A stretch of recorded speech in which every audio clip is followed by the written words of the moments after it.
Dear friends, my name is Pavel Kos, and I am a head of the legal department at COREDO. We will focus on the regulation of stablecoins and hybrid tokens in the context of the MiCA regulation.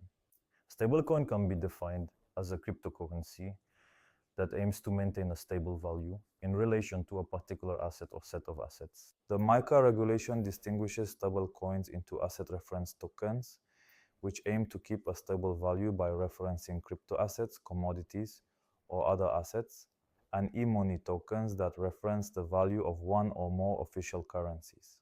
These crypto assets operate very much like electronic money under the payment services law. Hybrid tokens, on the other hand, are a unique category of crypto assets. They have several properties and functions at the same time and can combine payment, utility, and investment functions. Let's analyze the individual types of stablecoins in detail. The first category is asset reference tokens, known as asset reference tokens. These tokens maintain a stable value by tying their price to various assets, including commodities or crypto assets.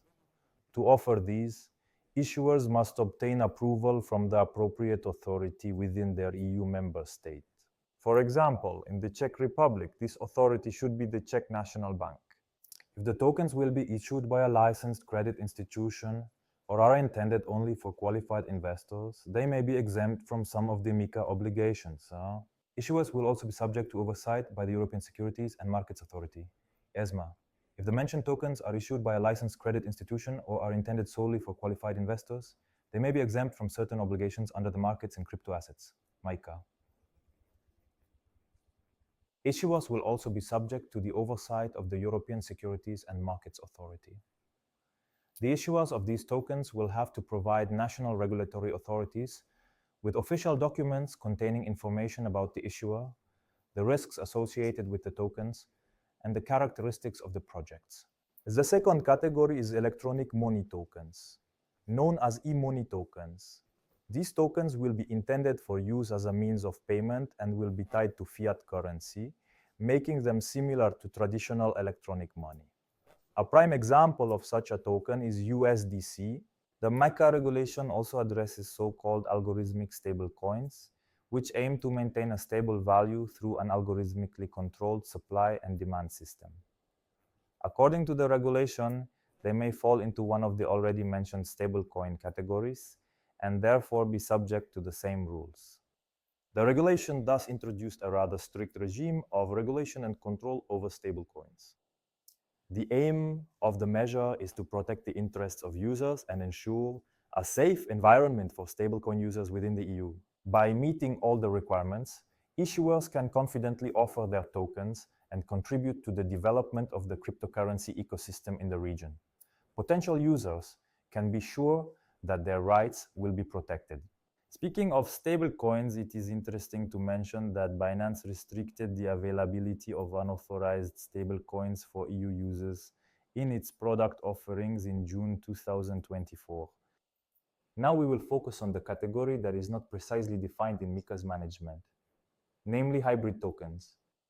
Hybrid tokens are crypto assets that can perform several functions simultaneously. For example, they can be used as a means of payment, offer utility features, or even be used as an investment tool. This versatility causes difficulties in categorizing them, especially because they can change their properties over time. The main question, therefore, is how to properly categorize such crypto assets. The European Securities and Markets Authority states that it is necessary to first assess the rights and functions of the tokens, not just the name given by the issuers. The classification process should first begin with an analysis of whether the asset meets the definition of a financial instrument under the European Directive MiFI-2. Only if the token does not meet these criteria can other options be considered. This hierarchical approach is designed to ensure clarity for regulators and market participants and prevent investors from being misled. It is important to realize that hybrid tokens can combine several functions at once. For example, they can be both a financial instrument and a means of payment. In such cases, it is necessary to consider all the characteristics of the token and understand how they affect its overall classification. The key to approaching hybrid tokens is therefore the analysis of their actual properties and their role in the market.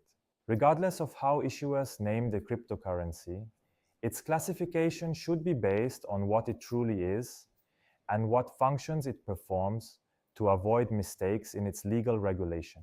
For participants in the crypto asset market to be successful, they must be aware of regulatory requirements and take steps to ensure the security of their investments. First and foremost, focus on compliance with MiCA regulations. For providers of crypto assets, it's crucial to explore the rights and obligations related to the crypto assets they issue or provide services for. This helps primarily in determining whether their crypto assets are subject to the regulations of MiCA or MiFID2. In the second instance, crypto asset providers should consider the transferability, fungibility, and tradability of the crypto assets, as these factors are key for their classification as financial instruments. Additionally, it's necessary to check whether the crypto assets have maturity, stable value, and minimal volatility, as this also affects their classification. It's also important to remember the different interpretations and definitions of financial instruments in various EU member states. We recommend that individuals applying for a license obtain solid legal opinions on the classification of tokens and communicate them to relevant stakeholders, like exchanges or regulatory bodies. And in summary, providers of crypto assets or people applying for such status should actively explore all relevant provisions, the MiCA regulation, and also actively follow the explanations of the SMA authorities.